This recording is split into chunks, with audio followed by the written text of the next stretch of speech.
बोलो जयकारा बोल मेरे श्री गुरु महाराज की जय। सभी गुरुमुख प्रेमियों से सप्रेम जय सच्चिदानंद। बृहदारण्यकोपनिषद में वर्णन है कि तमसो मां ज्योतिर्गमय, यानी मुझे अंधकार से प्रकाश की ओर ले चलो। यहाँ ये सवाल पैदा होता है कि मनुष्य ये प्रार्थना तो कर रहा है, परंतु उसे अंधकार से निकालकर प्रकाश की ओर ले जाएगा कौन? कौन प्रकाश दिखाएगा? कौन प्रकाश दिखाता है? और फिर अंधकार क्या है?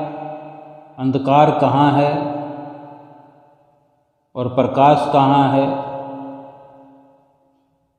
संत सहजोबाई जी वचन फरमाते हैं कि साध संग में चांदना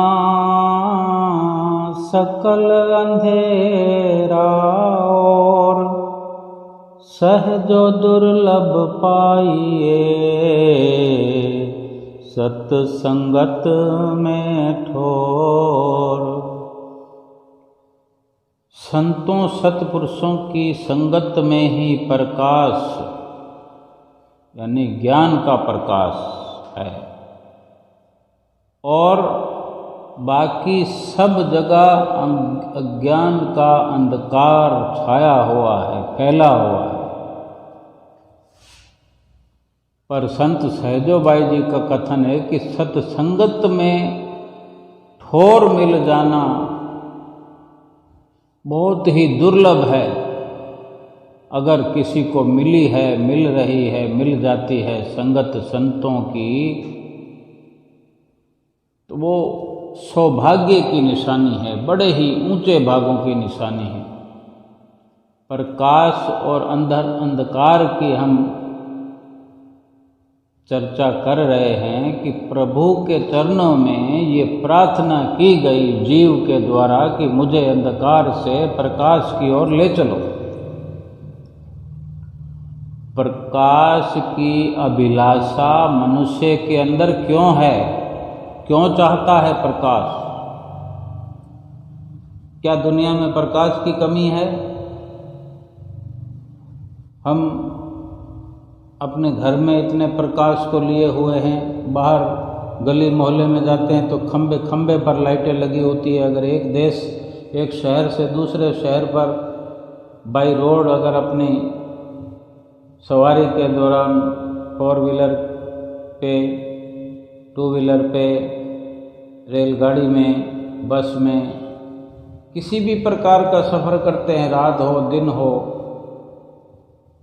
कुछ जगहों पर घना जंगल होने के कारण अंधकार होता है, लेकिन जिस ट्रेन से हम जा रहे हैं, जिस रास्ते पर जा रहे हैं, उस रास्ते पर चलने के लिए तो पर्याप्त मात्रा में प्रकाश है, तभी तो सफ़र हो रहा है।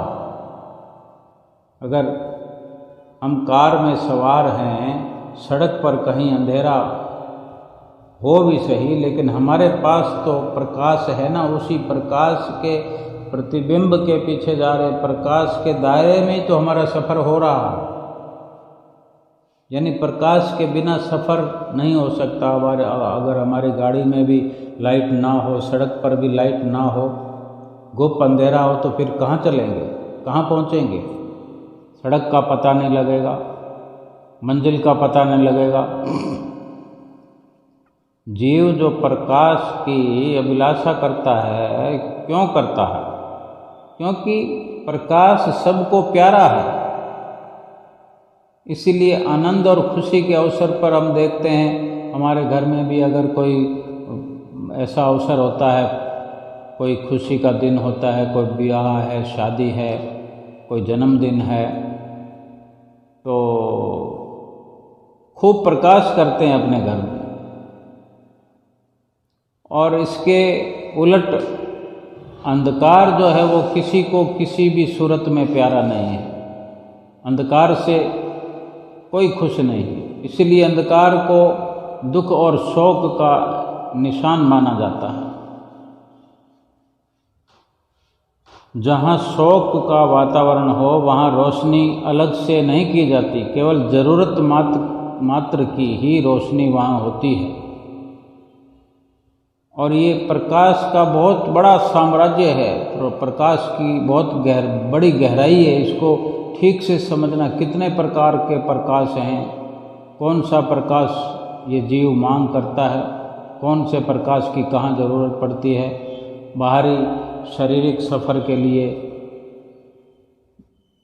जो प्रकाश हमें चाहिए, उस प्रकाश के बिना वो सफ़र नहीं होता। तो ये जो जीव मांग कर रहा है प्रकाश की एक भक्ति की राह पर, तो ये कुछ और प्रकाश है। ये संतों महापुरुषों से ही समझा जा सकता है, हम समझ रहे हैं।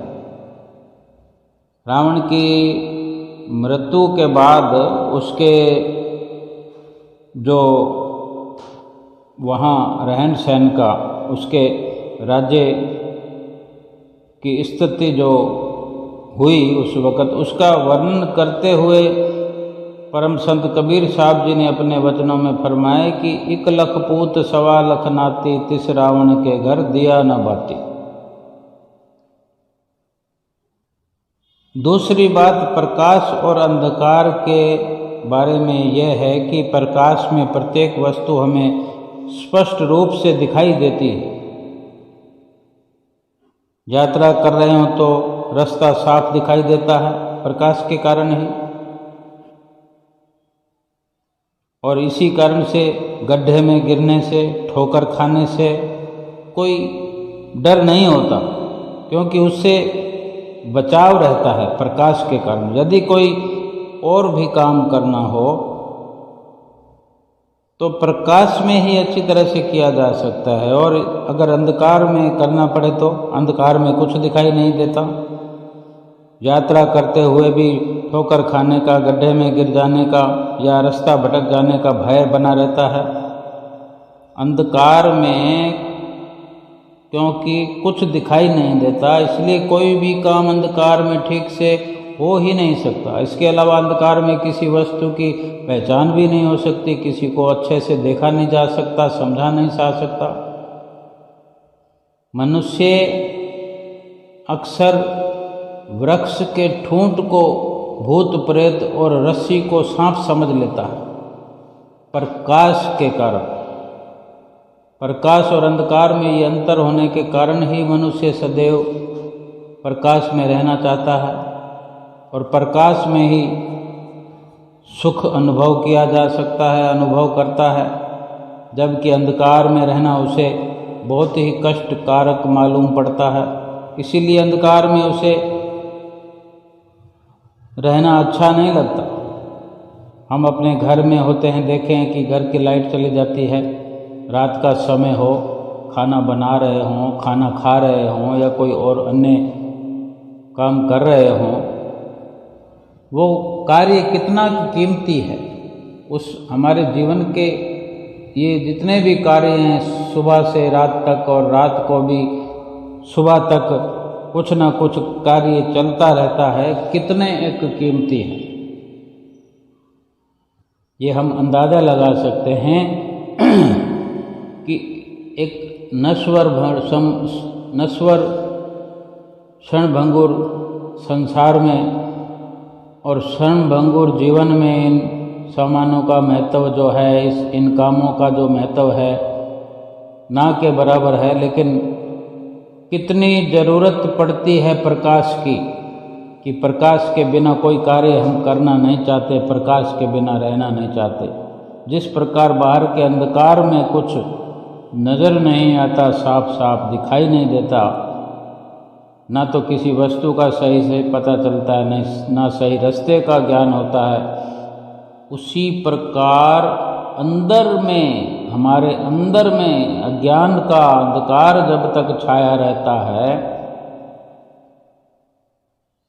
मनुष्य को वास्तविकता का बोध नहीं होता, न ही परमार्थिक दृष्टि से सही रास्ते का पता चलता है।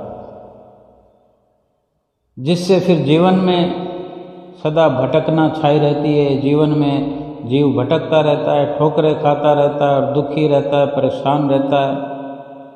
अगर किंतु सौभाग्य से जब पूर्ण सत्पुरुषों की पावन संगति प्राप्त हो जाती है और सत्संगति के प्रताप से घट में प्रकाश ज्ञान वाला हो जाता है, तो फिर वास्तविकता उसके सामने पूरी तरह प्रकट हो जाती है। सत्य क्या है, असत्य क्या है, वास्तविकता क्या है, अवास्तविकता क्या है, लाभ किस में है, हानि किस में है, कौन सी वस्तु साथ निभाने वाली है, कौन सी छोड़ जाने वाली है, कौन सा मार्ग सही है, कौन सा मार्ग गलत है, कौन सा सुखद मार्ग कल्याणकारी है और कौन सा गलत दुखदायी और अकल्याणकारी है। अपने घट में, हृदय में ज्ञान का प्रकाश हो जाने से इन बातों का मनुष्य को बड़ी सरलता से ज्ञान हो जाता है। महापुरुषों के वचन भी है, काल माया की अंधेरी रात में ये जीव है भटक रहा, बिना ज्ञान की रोशनी के है बहुत ही दुख उठा रहा। भाग से जब मिल गए सद्गुरु तो ज्ञान का उजियारा हो गया, अज्ञान तिमिर मिट गया, सुख का सवेरा हो गया। यदि हम संसार की स्थिति को देखें तो पता चलता है कि कुछ एक संस्कारी आत्माओं को, कुछ गुरुमुख प्रेमियों को, कुछ भगवान के प्यारों को छोड़कर जिन्हें सतगुरु की महापुरुषों की शरण संगति प्राप्त है, कुछ उन लोगों को छोड़कर बाकी तो संसारी मनुष्य के घट में ज्ञान का अंधकार छाया हुआ है। इसलिए वो कल्याणकारी मार्ग पर न चल करके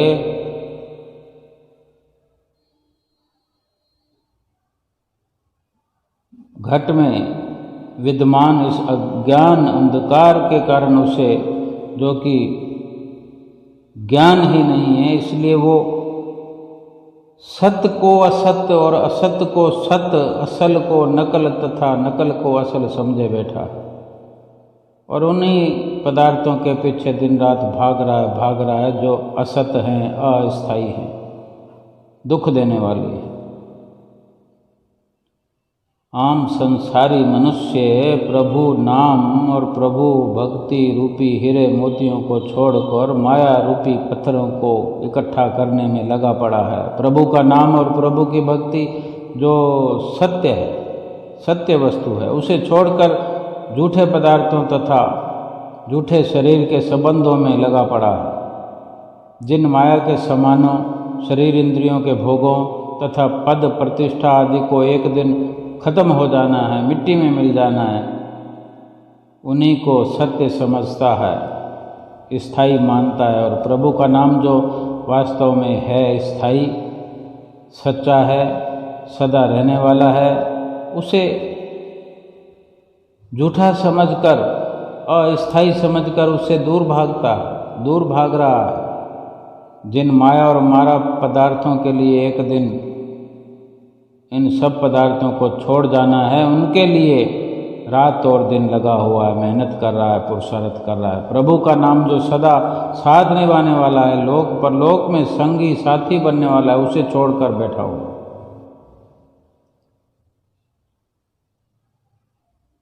ये उन मनुष्यों की स्थिति है जिनके दिल में अज्ञान का गहरा अंधकार छाया हुआ है। घट में ज्ञान का प्रकाश न होने से वास्तविकता से पूरी तरह दूर है और गलत मार्ग पर चल रहा है।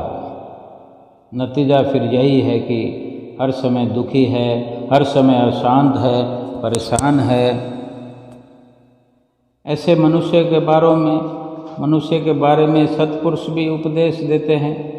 अंधकार सुख कब ही न सोई है, राजा रंक दो मिल रोई है। अंधकार सुख कब ही न सोई है, राजा रंक दो मिल रोई है।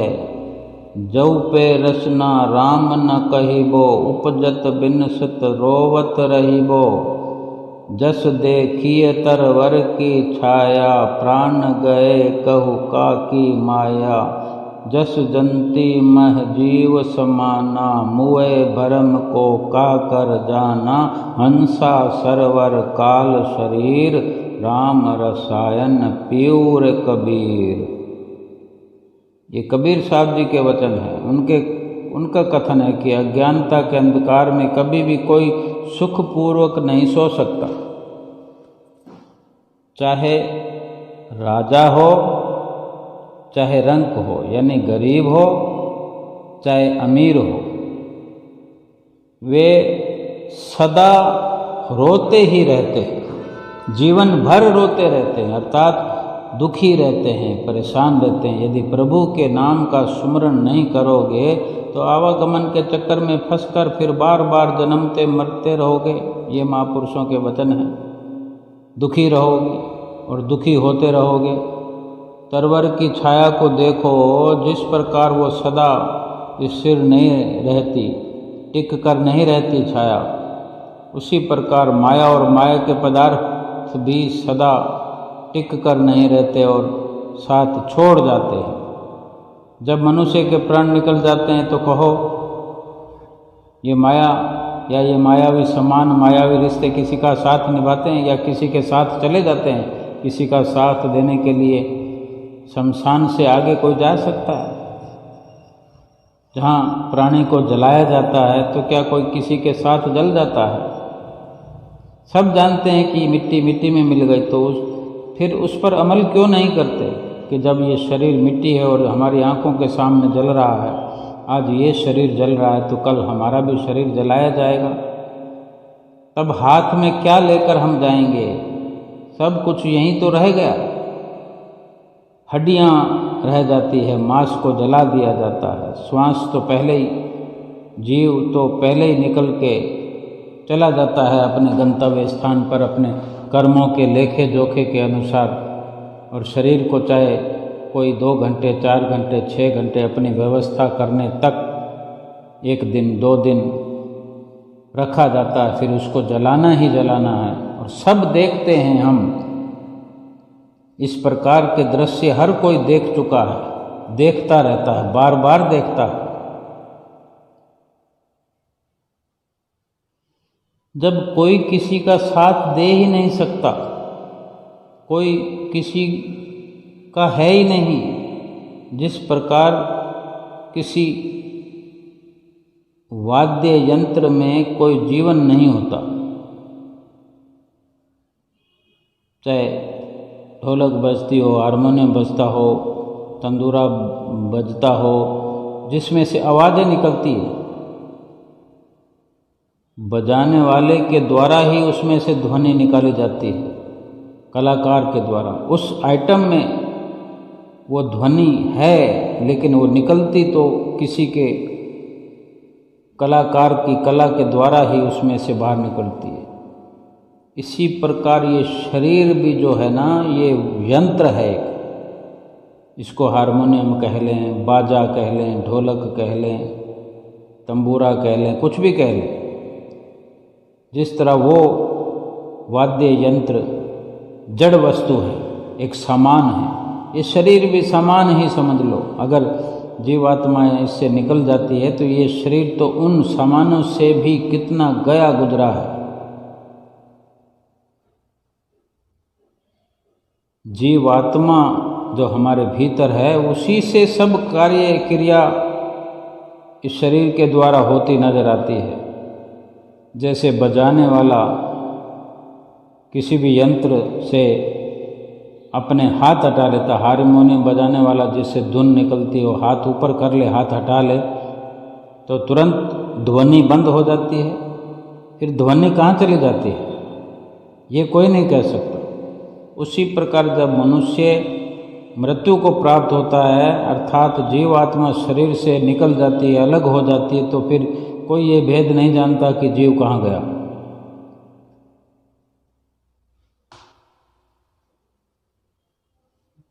सतपुरुष श्री गुरु कबीर साहब जी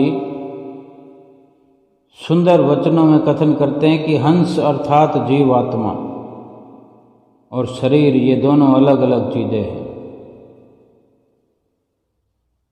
और दोनों का ठिकाना अलग अलग है। जीव आत्मा चेतन है और चेतन चूँकि परमात्मा का अंश है, इसलिए उसका वास्तविक ठिकाना मानसरोवर यानी परमात्मा का धाम।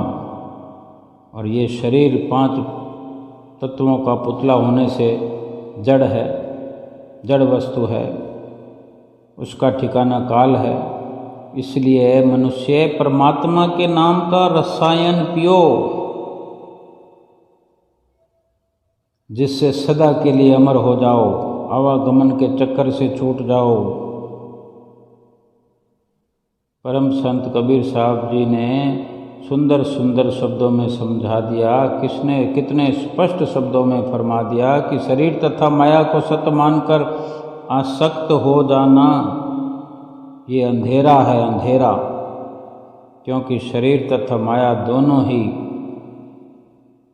असत्य हैं, मिथ्या हैं, अस्थायी हैं, टिकने वाले नहीं हैं। और मनुष्य उन्हें सच्चा मानता है, स्थिर मानता है, सदा सदा रहेगा, ये सब कुछ ऐसा मानता है। सत्य तो आत्मा है जो परमात्मा का अंश है।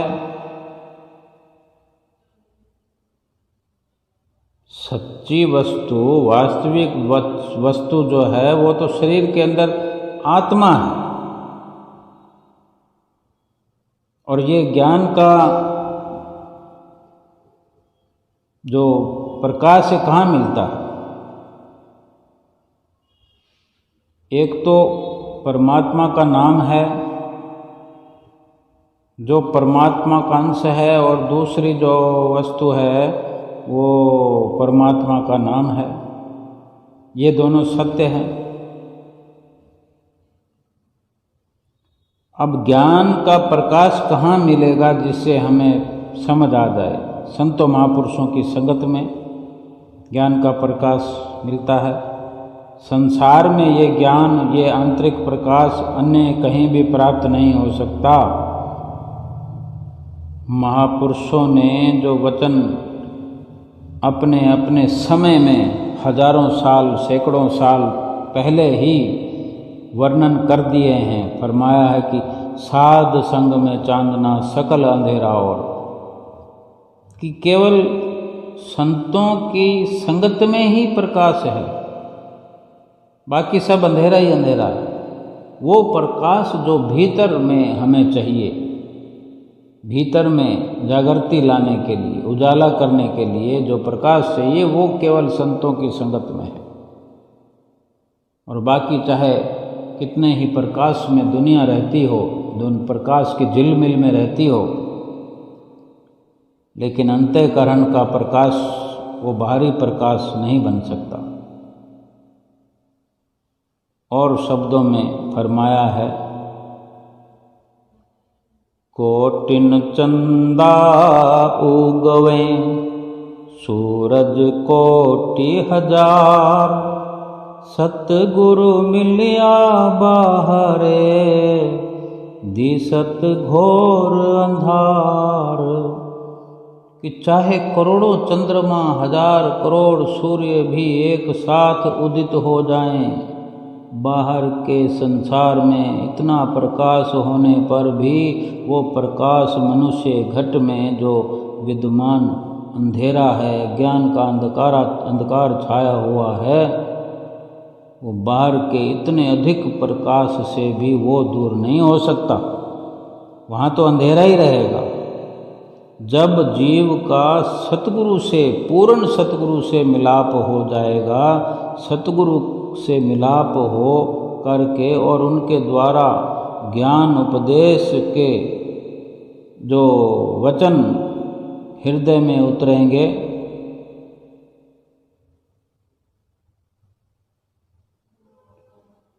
तभी प्रकाश हृदय के अंदर हो सकता है और वहाँ छाया हुआ अंधकार मिट सकता है। नहीं तो जीव सदा अंधकार में भटकता रहेगा।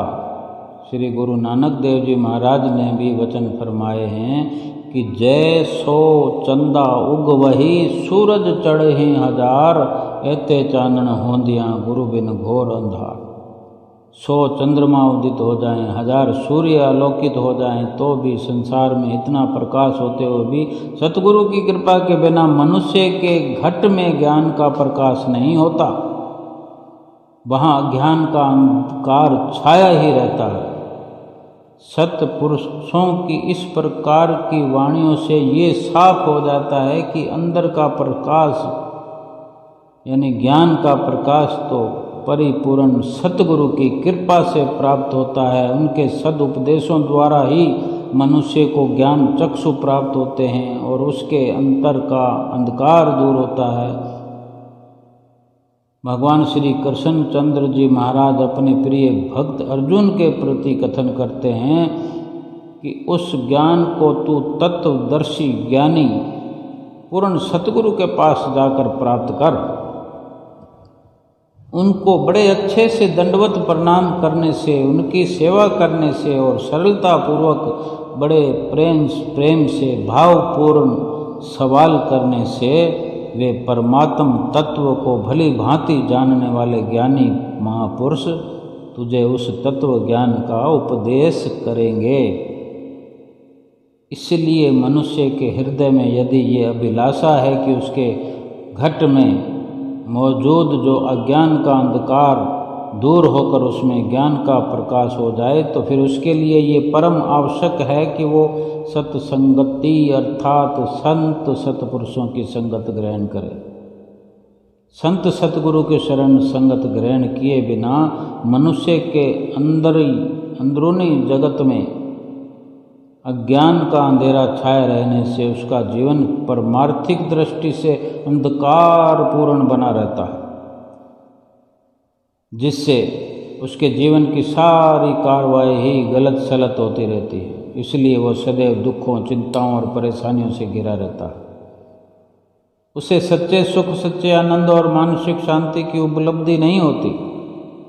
गुरु नानक देव जी महाराज जी के वचन है कि अंतर अज्ञान दुख भरम है, गुरु ज्ञान गवाई। मनुष्य के अंतर में अज्ञान का अंधकार व्याप्त होने से उसके अंदर भ्रम बना रहता है, जिस कारण दुख अपने आप को हर वक्त दुखी महसूस करता रहता है। इनकी निवृत्ति गुरु ज्ञान से ही होती है।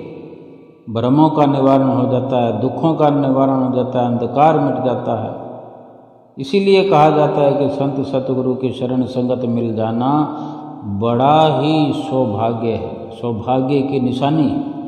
क्योंकि संत सतगुरु से मिलाप होने का अर्थ है ज्ञान की आँख मिल जाना, घट में प्रकाश हो जाना, अपने घट में छाया हुआ अंधेरा मिट जाना।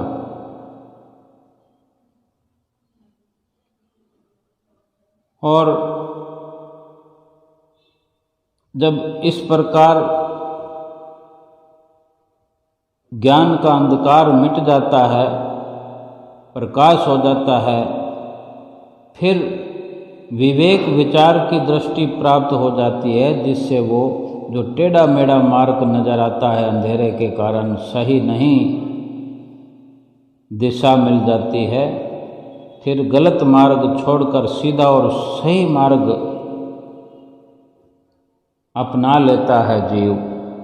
और ये तो सुनिश्चित है कि सीधा और सही मार्ग भक्ति और परमार्थ का ही है।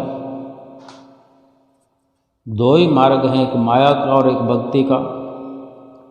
जब सीधा सीधा समझ में आ जाएगा कि माया का जो रास्ता टेढ़ा मेढ़ा है और भक्ति का है जो सीधा सरल है, प्रकाश होगा, तो फिर ठीक ठीक निर्णय हर कोई कर सकता है कि कौन सा रास्ता सीधा है या सरल है। फिर भक्ति वाला रास्ता सीधा नजर आएगा, उसी पर फिर ये जीव चलता चला जाएगा। यही रास्ता कल्याणकारी है।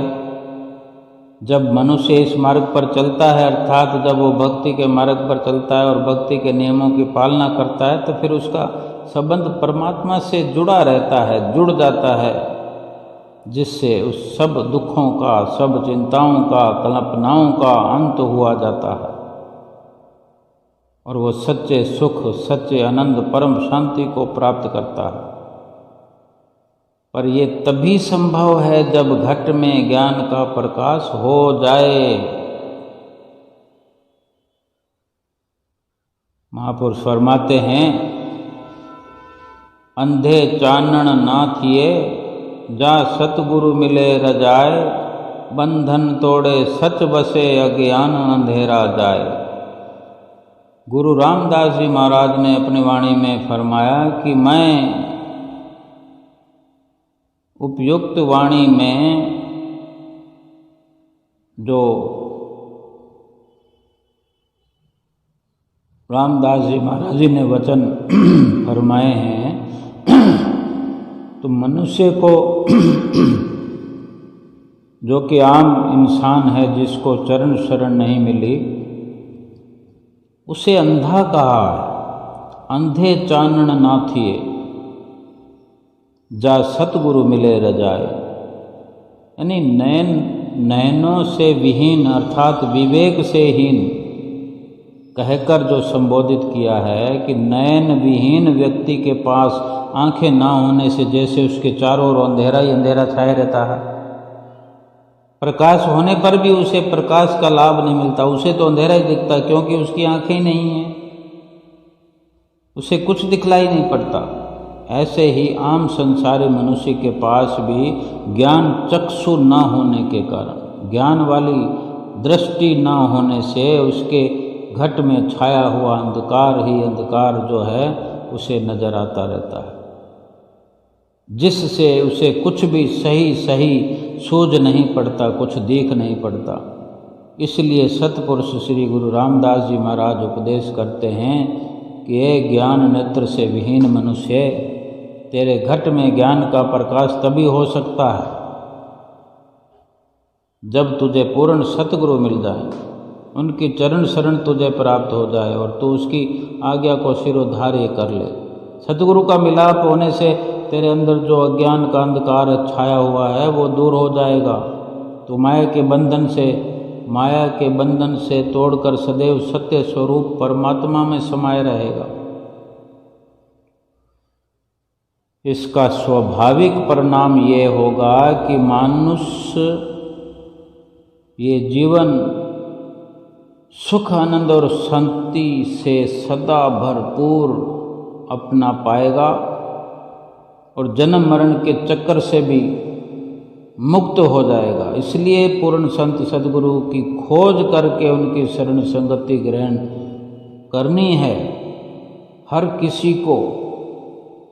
गुरु अमरदास जी का फरमान है कि ऐ मन ऐसा सतगुरु खोज लहू, जित सेविये जन्म मरण दुख जाए, सहसा मूल न होवई, हव में शब्द जलाए, कूड़े की पाल विचौ निकले, सच वसे मन आए, अंतर शांत मन सुख होई, सच संजम कर कामाई, सच संजम कार कमाई।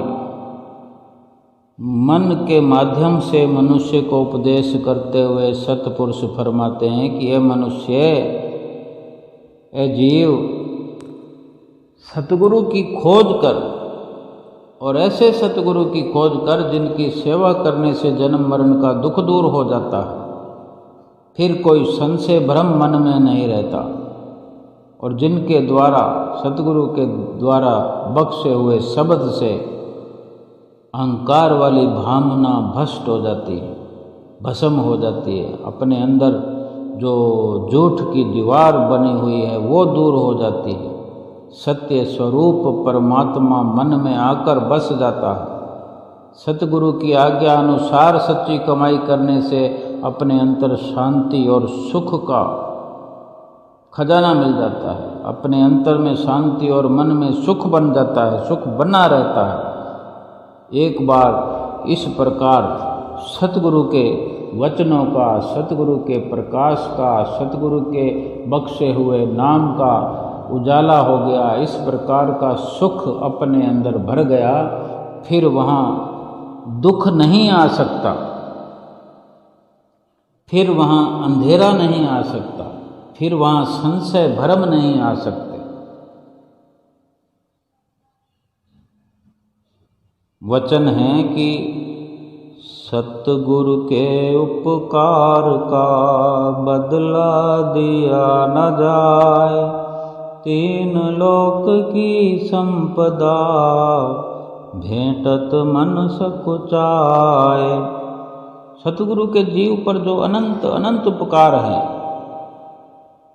उनका बदला कभी दिया नहीं जा सकता। सतगुरु के चरणों में उन उपकारों के बदले तीनों लोकों की संपदा भी अगर कोई भेंट कर दे, फिर भी सेवक के मन में ये संकोच बना रहेगा कि उसने तो कुछ भेंट किया ही नहीं, क्योंकि ये सारी रचना तो सतगुरु की है। और फिर जो सतगुरु ने उपकार किए हैं, उसका इतना ऊंचा दर्जा है कि उसको तीन लोक की संपदा में भी नहीं बांधा जा सकता। तीन लोक की संपदा भेंट करने पर भी ऐसे लगता है कि मैंने कुछ भी भेंट नहीं किया। जो सतगुरु के उपकार हैं, उनके बराबर तो कुछ हो ही नहीं सकता, कोई भेंट हो भी नहीं सकती। हम कितने भाग्यशाली गुरुमुख हैं, हमें सतगुरु की शरण कितनी सहजता से, सरलता से मिली है। पूर्ण सतगुरु की चरण शरण प्राप्त है, तो हमारा जो कर्तव्य है वो भी तो ऐसा उत्तम होना चाहिए। हमारा कर्तव्य है कि उनके उपकारों को याद करते हुए, उनकी आज्ञा अनुसार भक्ति के नियमों की श्रद्धा व प्रेम से नित्य प्रति पालना करते हुए उनकी कृपा और प्रसन्नता के पात्र बने। लोक परलोक तो तभी संवरेगा जब उनके वचनों पर अमल करेंगे, उनकी आज्ञा का पालन करेंगे। सतगुरु अपने वचनों में जो भी वचन फरमाते हैं हमारे लिए, उसमें हमारा हित ही हित छुपा होता है। हित के अलावा सतगुरु हमारे लिए कोई ऐसा एक पल के लिए भी नहीं करते जिससे हम दुखी हो जाएं, अशांत हो जाएं, बल्कि हर पल वही कार्रवाई सतगुरु की तरफ से होती रहती है कि हम सुख स्वरूप बन जाएं। सुख भी कैसा मिले कि फिर दुखों का मुंह न देखना पड़े। एक प्रेमी की पुकार होनी चाहिए कि जिसके दिल में सतगुरु के प्यार ने घर कर लिया, मिल गया सब कुछ उसे, जीवन है उसका संवर गया। दुनिया की धन संपदा उसको लुभा सकती नहीं, सतगुरु की कृपा से ममता सता सकती नहीं। जिसके दिल में प्रेम ने अपना बसेरा कर लिया, मिल गया सब कुछ उसे, जीवन है उसका संवर गया। तू ही तू की आती हर पल, दिल से बस आवाज है। रोम रोम में उसके बजता प्रेम का ही साज है। भाग्यशाली है वो प्रेमी, भव से निश्चय तर गया। मिल गया सब कुछ उसे, जीवन है उसका संवर गया।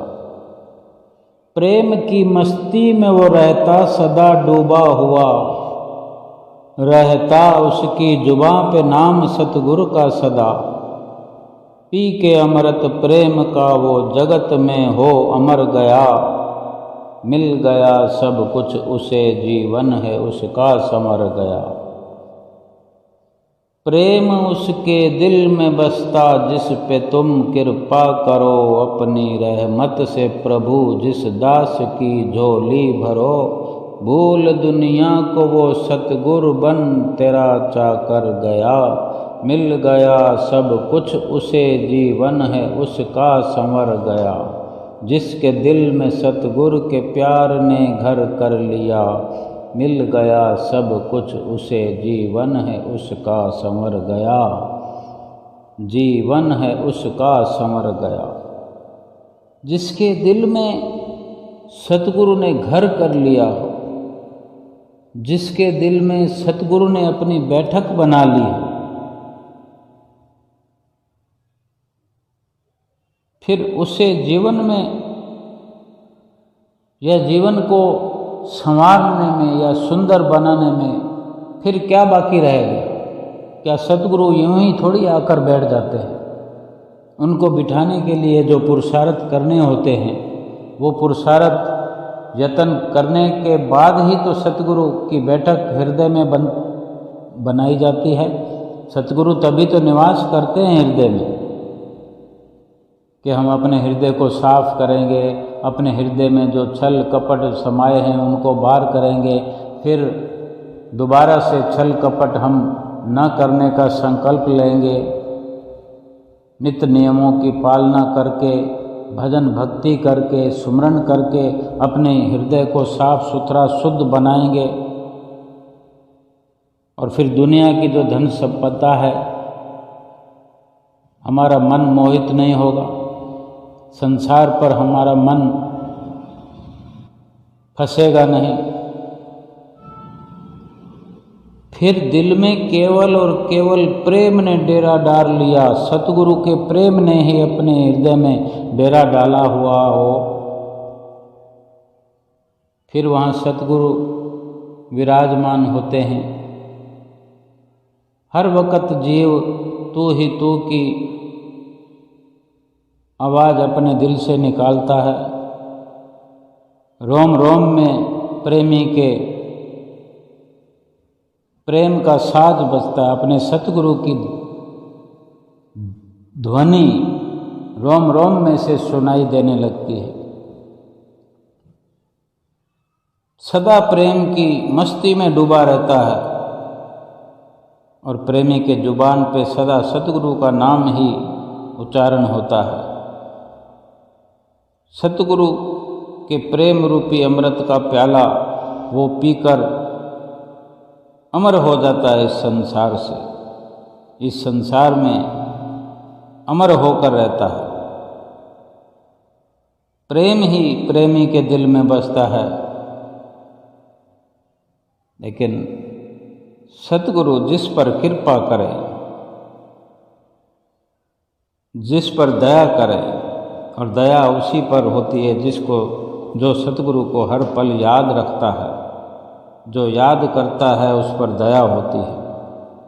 फिर वो अपनी रहमत से जिस दास की झोली भरते हैं वो दुनिया को भूल जाता है और सतगुरु का सेवक बना रहता है। सेवक बन के ही हर पल हर क्षण इस संसार में व्यतीत करता है। अपनी शुद्ध बुद्ध भुलाए, अपने आप को भूल करके, अपनी मैं को छोड़कर तू की ही बांसुरी उसके दिल में बजती रहती है, उसके रोम रोम से आवाज़ आती रहती है, तू ही तू, तू ही तू, तू ही तू।